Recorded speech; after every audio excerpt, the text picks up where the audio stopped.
Part 2, Footprints Without Feet. We have seen that how Griffin he enters a London store and he feeds himself. He wears the clothes, he wears a long coat, and he wears a wide brimmed hat, and then he manages to sleep on the pile of quails. And now we'll see what happens further. If only Griffin had managed to wake up in good time, all might have been well. As it was, he did not wake up until the assistants were already arriving next morning. And now, Griffin, everything would have been normal, everything would have been okay if Griffin would have got up at the correct time, but he did not, and the assistants had come early morning. When he saw a couple of them, approaching, he panicked and began to run. And when he saw some assistants had come, approaching, they were coming near to him, he panicked, he frightened, and he began to run. They naturally gave chase. Naturally, they saw somebody has entered the store. They gave him a chase, means they followed him. In the end, he was able to escape only by quickly taking off his newly found clothes. And had only one way to escape, and that was he just took out his newly found clothes. So once more, he found himself invisible but naked in the chill January air. And this was the second time he found himself invisible again, but he was naked again in the chilly January air. Chilly means very, very cold. This time he decided to try the stock of a theatrical company in the hope of finding not only clothes but also something that would hide the empty space above his shoulders.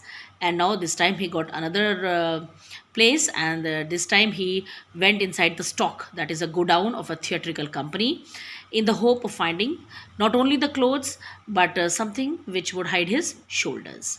Shivering with cold, he was trembling with cold, he hurried to Drury Lane, the center of the theatrical world. So he turned towards the Drury Lane, which is very, very famous for the theatrical theatrical world.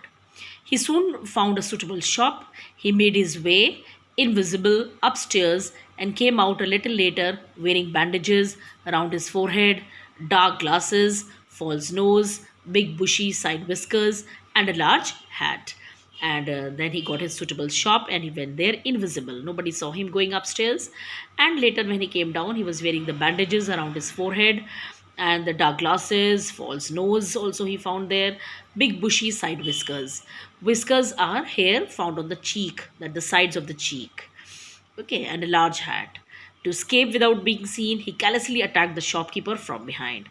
Now, this was another foolish act of his. When he was trying to come out without seeing, he carelessly means carelessly, attacked the shopkeeper from behind. After which he robbed him of all the money he could find. Or yehi nahi, he robbed his money.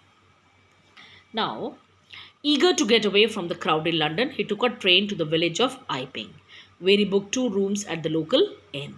And now, to escape from this crowd of the London, he took a train to the village of Iping, and he booked 2 rooms in the inn.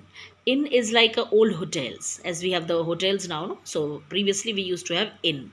इन होती थी जिसे हिंदी में बोलते थे सराय, और वहीं पर लोग अपने हॉर्सेस रखते थे, because previously before the trains or the buses were there, people used to travel by horses.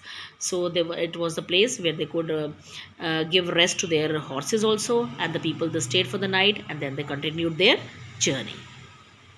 Now, the arrival of a stranger at an inn in winter was in any case an unusual event.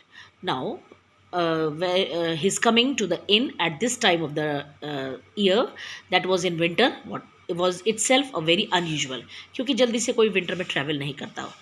A stranger of such uncommon appearance set all tongues wagging.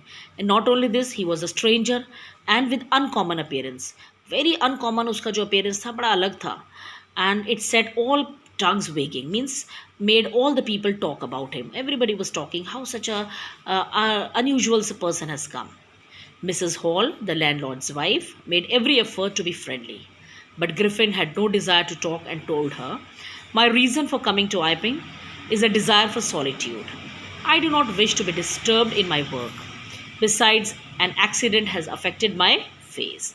So he gave this excuse. He told the landlord's wife, Mrs. Hall, that he has no desire to talk to anybody and he came to Iping for solitude, that is, for loneliness. And he also gave an excuse that his face was affected by the accident, and that was all. That is all. That was why he was wearing all those bandages. Satisfied that her guest was an eccentric scientist.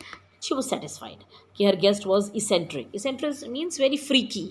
Freaky. Freaky means very strange scientist. Hai? And in view of the fact that he had paid her in advance, Mrs. Hall was prepared to excuse his strange habits and irritable temper. And when she saw that he's giving her in advance, the money he is giving in advance, so she did not mind.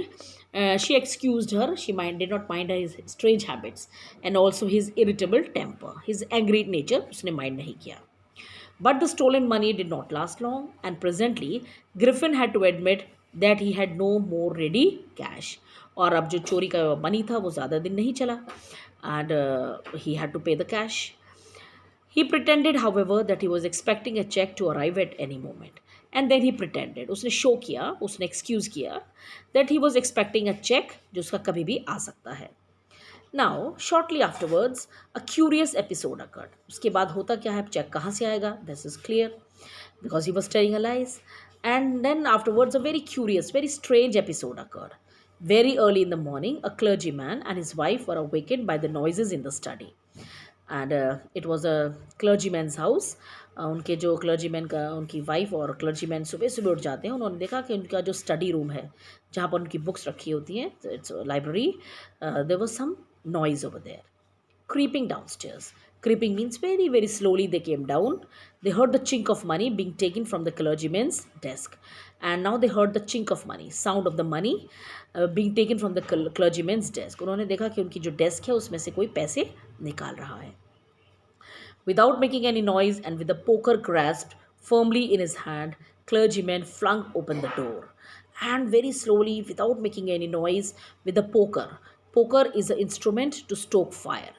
Fire को कुरेदने के लिए, उसको ठीक से जलाने के लिए poker उन्होंने और होता है, उन्होंने वो हाथ में लिया. वेरी फर्मली उन्होंने उसे ग्रास्प किया, पकड़ा हाथ में. And he threw open the door, flung open the door.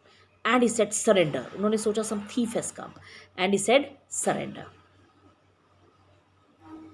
So this is all about in this video. Thank you.